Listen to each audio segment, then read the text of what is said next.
أعوذ بالله من الشيطان الرجيم بسم الله الرحمن الرحيم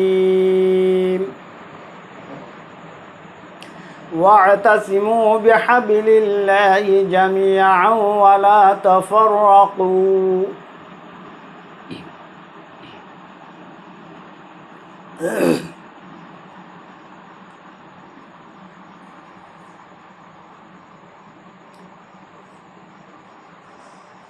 মুসলমানেরা গভীর রাত্রে ঘুম থেকে উঠে তাহাজ্জুদ পড়তে পারে। মুসলমানেরা শরীর অসুস্থ থাকলে রমজানুল মোবারক মাসে তারা রোজা রাখতে পারে। মুসলমানরা রোজা অবস্থায় কষ্ট হলো তারাবির নামাজ পড়তে পারে, সেটা 8 রাকাত হোক আর 20 রাকাত হোক। কিন্তু মুসলমানরা ঐক্যবদ্ধ হতে পারে না। কোরআনে কোনো একটা জায়গায় আল্লাহ রব্বুল আলামিন কথা বলেননি যে তোমরা তারাবির নামাজ পড়ো। কোরআনে কোনো জায়গায় আল্লাহ রব্বুল আলামিন বলেননি যে তোমরা গভীর রাতে উঠে তাহাজ্জুদ পড়ো। কোরআনে কোনো জায়গায় আল্লাহ রব্বুল আলামিন কথা বলেননি যে তোমরা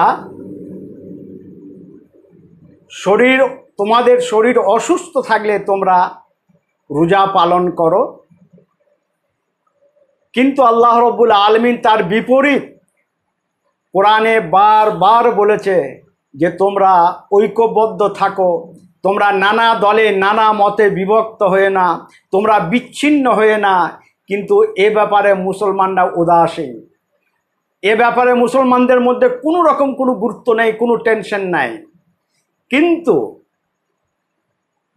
রোজার মাসে যদি রোজা ছেড়ে যায়, মুসলমানদের মধ্যে টেনশন আরম্ভ হয়ে যায়।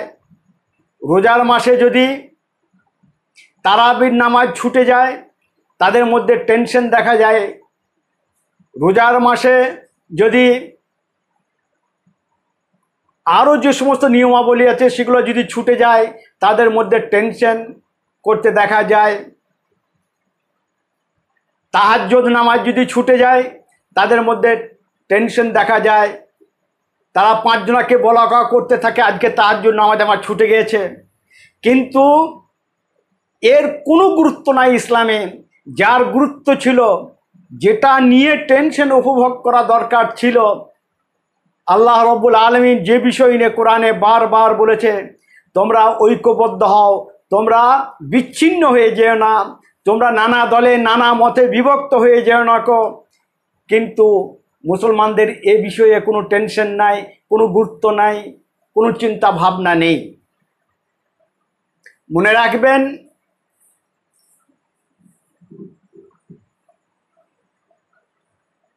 আমরা যদি ঐক্যবদ্ধ হতে না পারি,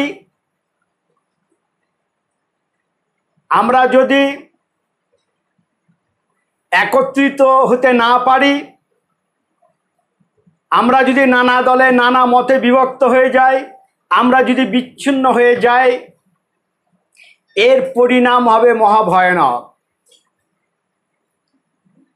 আজ সারা বিশ্বের বুকে মুসলমান জাতি লাঞ্ছিত, পদদলিত, অপমানিত।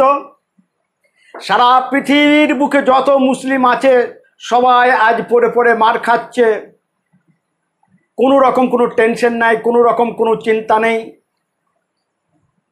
আর আমরা দোহাই দিচ্ছি কার?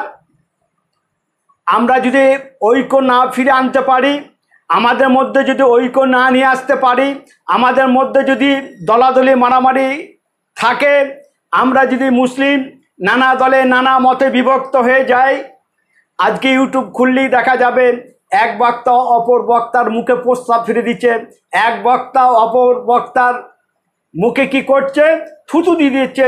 ইউটিউব খুললেই দেখা যাচ্ছে। আবার তারা দাবি করছে আমরা আলিম সম্প্রদায়, আমরা ওলামা সম্প্রদায়। তারা বড় বড় দাবি করছে আমরা মৌলানা, কারি, হাফেজ, মুফতি, মুহাদ্দিস। আজ আমাদের মধ্যে ঐক্য কোথায়? এই ঐক্য যদি না থাকে, জেনে রাখবেন বিশ্বর বুকে আজকে আমরা যেভাবে অপমানিত লাঞ্ছিত হচ্ছি, আগামী দিনও আমাদেরকে হতে হবে। আর সারা বিশ্বের বুকে যত মুসলিম আছে সব পড়ে পড়ে মার খাবে যদি আমরা আমাদের মধ্যে ঐক্য ফিরিয়ে না নিয়ে আসতে পারি। যার কারণে আল্লাহ রাব্বুল আলামিন ঘোষণা করেছেন, ওয়াতাসিমু বিহাবলিল্লাহি জামিআন ওয়া লা তাফাররাকু, হে মুসলমান জাতি, তোমরা নানা দলে নানা মতে বিভক্ত হয়ে যেও না। আজকে যদি আমরা আমাদের মধ্যে ঐক্য ফিরিয়ে আনতে পারি, বিশ্বের বুকে এই মুসলিম জাতি সুপার পাওয়ার হিসাবে দাঁড়াবে। আমাদেরকে মারার কথা তো দূরে থাক, মারার কল্পনাও কেউ আনতে পারবে না। যদি আমরা সারা বিশ্বের বুকে যত মুসলিম আছি আমরা যদি এক হতে পারি, আমাদের মধ্যে যদি ঐক্য ফিরে আনতে পারি, আমরা যদি নানা দলে নানা মতে বিভক্ত না হতে পারি, আমি সেই মহান করুণাময় রব্বুল আলামিনের কাছে দোয়া করব যে আল্লাহ তুমি আমাদের সকলকে নানা দলে নানা মতে বিভক্ত না হয়ে আমাদের মধ্যে ঐক্য ফিরিয়ে দাও। আমিন।